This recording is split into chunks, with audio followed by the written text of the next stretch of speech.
오늘도 주 안에서 승리하셨습니까? 오늘은 창세기 22장 1절로 14절 말씀을 본문으로 같이 은혜를 나누려고 합니다. 오늘 이 창세기 22장 말씀은 이삭을 번제로 드리는 그러한 말씀입니다. 우리가 이제 5월달 중순을 넘기고 있는데, 여러분 새해가 되면 소원하는 그러한 일들이 이루어지기를 서로 간에 축복하고 또 소원하고 이러지 않습니까? 여러분 올해 시작하면서 어떤 소원을 갖고 계셨습니까? 소원하는 내용들이 다양하겠지만은 그리스도인의 소원은 지난해보다 더 귀한 믿음을 가지고 믿음의 사역을 충성스럽게 감당하는 것, 이런 것을 대부분 소원하는 것 같습니다. 그런 의미에서 믿음의 조상이라고 불리는 아브라함은 우리 모든 신앙인들에게 롤모델이 된다라고 이렇게 얘기할 수가 있을 것입니다. 그런데 이 아브라함이 유대인만이 아니라 모든 믿는 사람들에게 믿음의 조상이 될 수 있었던 것은 여러분 그냥 된 거 아니죠.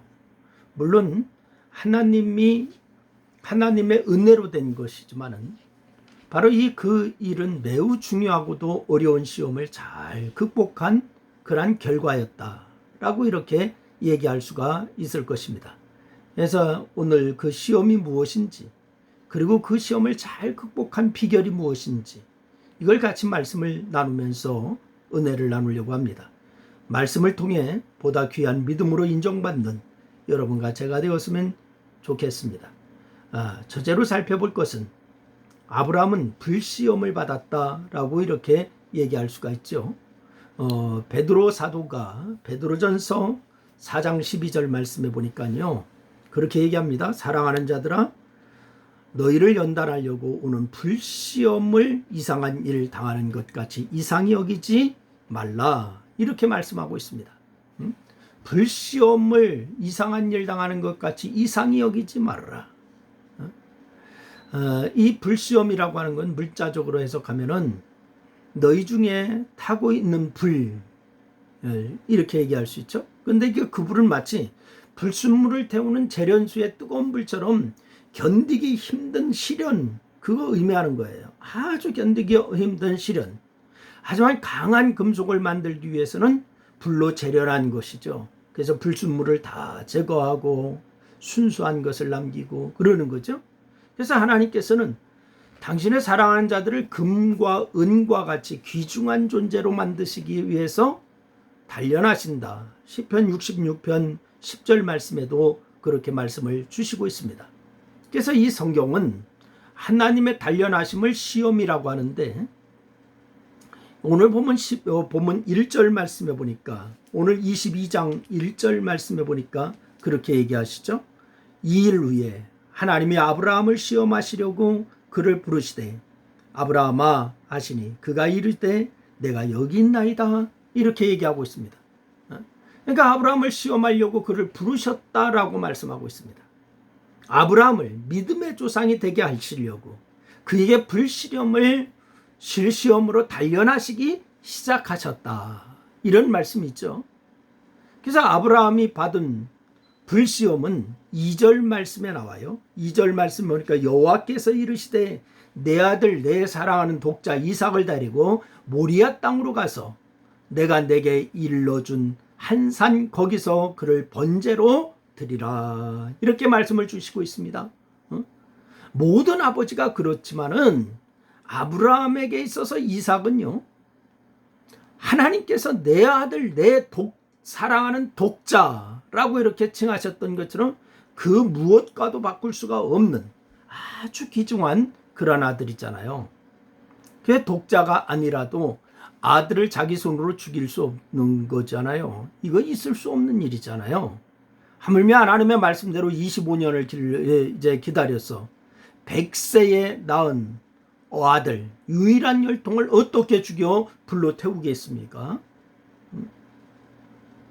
아무리 하나님의 명령이지만은 순종하기가 너무나 어려운 그야말로 불시험이 아닐 수가 없는 겁니다.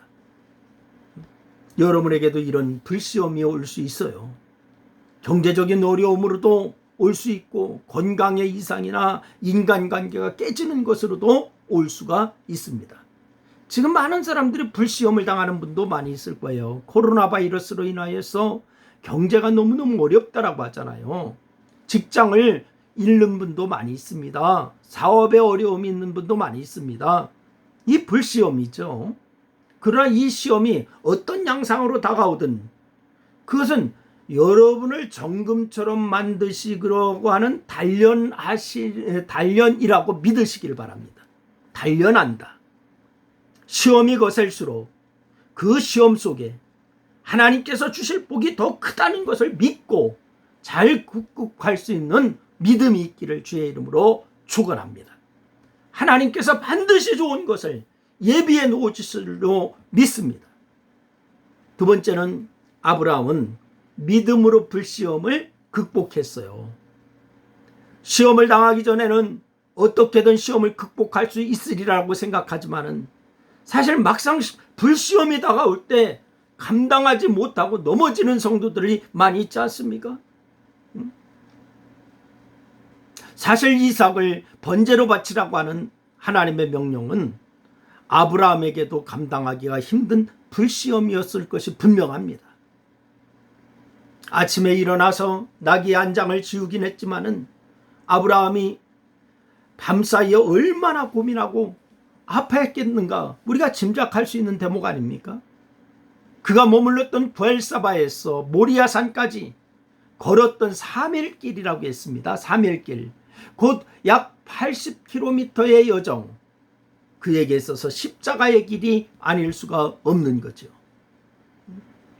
너무너무 아팠을 거예요. 너무너무 고통스러웠을 거예요. 무엇보다도 번제나무를 산에 오르던 이삭이 번제할 어린 양이 어디 있습니까? 라고 이렇게 얘기해요. 번제할 나무를 이삭이 지고 갑니다. 그러면서 이 이삭이 아버지 아브라함에게 어린 양은 어디 있습니까? 라고 이렇게 물었어요. 그때 아브라함의 마음은 타는 듯 했을 거예요. 막 찢어졌을 거예요. 하지만 아브라함은 하나님께서 일러주신 곳에 도착하였고 제단을 쌓고 나무를 버려놓고 이삭을 결박하여서 나무 위에 놓고 손을 내밀어 칼을 잡고 내려치려고 합니다. 철저하게 순종한 것이죠. 무엇이 그로 이렇게 하나님의 말씀에 순종하게 했을까요? 오늘 5절 말씀해 보니까 그렇게 얘기합니다. 이에 아브라함이 종들에게 이르되 너희는 나귀와 함께 여기서 기다리라. 내가 아이와 함께 저기 가서 예배하고 우리가 너희에게로 돌아오리라. 이렇게 말씀하고 있습니다. 또 8절 말씀해 보니까 이렇게 얘기합니다. 아브라함이 이르되 내 아들아 번제할 어린 양은 하나님이 자기를 위하여 친히 준비하시리라 하고 두 사람이 함께 나가서 이렇게 말씀하고 있어요. 이 말에 힌트가 있습니다. 즉 아브라함은 앞으로 되어질 모든 일이 하나님의 뜻 안에서 온전히 그리고 선하게 이루어질 것을 믿었기에 말씀에 순종할 수가 있었습니다. 믿었기에 순종했다는 거예요. 히브리서 11장 19절 말씀해 보니까요. 이 믿음을 구체적으로 설명하면서 이렇게 말씀하시죠. 그가 하나님이 능히 이삭을 죽은 자 가운데서 다시 살리실 줄로 생각한지라. 번제로 드려서 죽는다 할지라도 다시 살리실 하나님이시다. 하나님께서 이삭을 다시 살릴 것을 믿은 겁니다. 어떻게 그런 믿음을 가질 수가 있었을까요?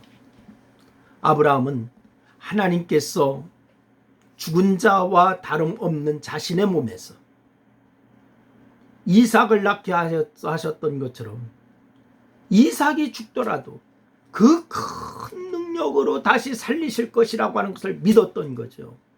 태어나는 것도 도저히 불가능한 가운데서 이삭을 태어나게 했잖아요. 히브리서 말씀처럼 아브라함은 그 믿음으로 이삭을 죽은 자 가운데서 돌려받은 겁니다. 여러분, 불시험이 와도 당황하거나 낙심하지 말고 아브라함처럼 큰 믿음을 가지고 하나님을 끝까지 신뢰하여 큰 복을 받는 여러분과 제가 되었으면 좋겠습니다. 코로나 바이러스로 인하여 많이 어렵지만은 이거 잘 믿음으로 승리할 수 있기를 주의 이름으로 축원합니다. 기도하겠습니다. 하나님, 불시험 가운데서도 이기는 믿음을 주시옵소서. 우리가 믿음으로 하나님을 신뢰하는 그러한 믿음이 식어지지 않게 하시고 주님 바라보며 끝까지 승리하여 주의 영광 드러내게 하여 주옵소서.